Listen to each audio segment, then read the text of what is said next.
তোমার জুতা আমাকে দিচ্ছে, তাহলে তুমি কি পরবে? কিচ্ছু না, আমার পায়ে জুতা না থাকলে কিচ্ছু হবে না, কিন্তু আমার রানীর পায়ে ধুলো লাগুক সেটা আমি কখনো চাই না। কিন্তু আমার জুতো তোমার হাতে ভালো লাগছে না। হ্যাঁ মানছি, ততটাও ভালো লাগছে না যতটা ভালো লাগে তোমার পায়ে। আচ্ছা হয়েছে অনেক, চলো।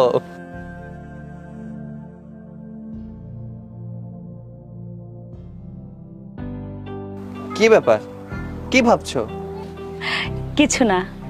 নাকি এটা ভাবছো যে তোমার বান্ধবীর হাজবেন্ডের ড্রাইভার আমি, তাই কোনো কারণে মনটা খারাপ না তো, অপমানিত হচ্ছ না তো? চুপ থাকো, মোটেই না। আমি মানছি যে আমার বান্ধবীর হাজবেন্ডের অনেক টাকা, কিন্তু মনের দিক থেকে আমার হাজবেন্ডের উপরে কেউ যেতে পারবে না। তাই না? আচ্ছা এবার চলো। চলো।